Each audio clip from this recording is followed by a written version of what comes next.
Hello, everyone. Welcome to Real Wicca Talk. I'm your host, James Odd. Today, we're going to be discussing the origins of Wicca. Many people out there debate, is it the old witchcraft religion, or is it a religion that was started in 1954? Let's find out. We're going to start by talking about the founder of Wicca, Gerald Gardner. Gerald Gardner is a guy who claimed at one point he had encountered a surviving witch cult. Says he joined the coven and learned the ways of the craft from them. This is a claim that's been heavily disputed. Uh, there was never any actual evidence that any of this occurred. Um, Many people have dismissed the claim, saying he basically made the whole thing up to give his ideas more credibility. More recently, however, a historian named Ronald Hutton has not been able to disprove the claim. In fact, he said it's not implausible. So, to answer the question, do we know if that's true? No, we do not. What we do know is that Gardner is a guy who traveled a lot, met a lot of people, learned from a lot of people in the occult world, including Aleister Crowley, who at one point had made him a very high-ranking member of his organization, the Ordo Templi Orientis. At one point, Gerald Gardner was pretty much in charge right after Crowley died, but eventually he got bored with this and decided to go off on his own and create his own coven.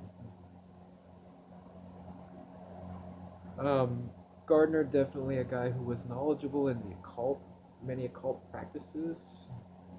Um, does seem to have known some things about witchcraft, obviously, as well.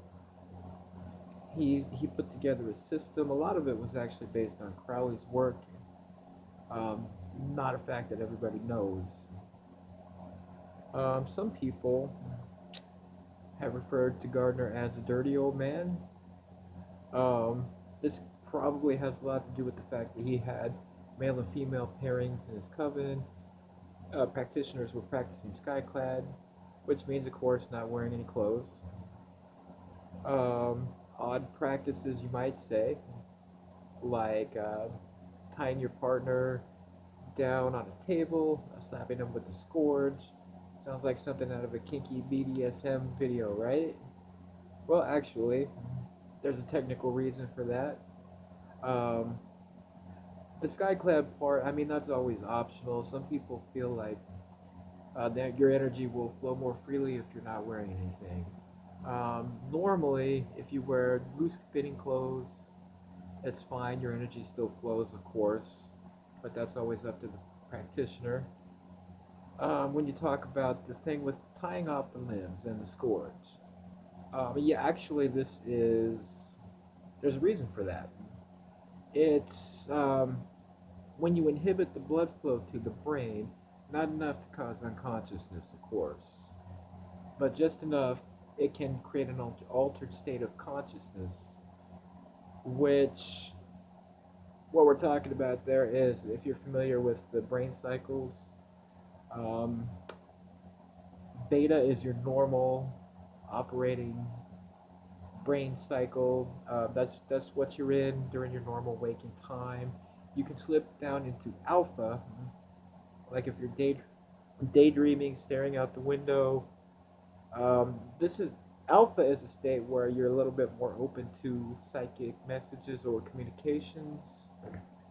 Um, you can cycle down to theta, and that's an even more powerful psychic state for you. So, and there's your brain cycles through these cycles at night when you're sleeping, also, just naturally. So that would be the technical reason for that. I wouldn't necessarily recommend you try that at home. You might want to go with something more like meditation. You can slow things down, and with a little diligence and practice, of course, you can have your own success with that. So Gardner, a guy who clearly had learned a lot, actually did know what he was talking about in most cases, except for when he threatened the curse of the goddess for anyone who um, performed his rituals with and man or woman and woman. A little bit on the homophobic side there. There's really no such thing as this curse of the goddess. Um, but, you know, his coven, whatever, right?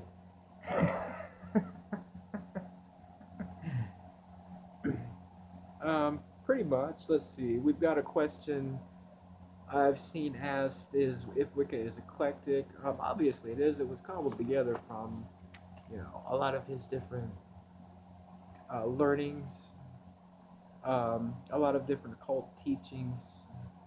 So, I mean, and when you talk about his high priestess, Doreen Valiente, she often suggested to her students that they study Native American spirituality and Buddhism as an enhancement to what she was teaching.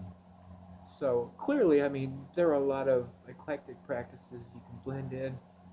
Um, Anything that works for you, of course, go with it always. If it works, it works. What else are you gonna say, right? Okay, so I believe that's it for this edition of Real Wicca Talk.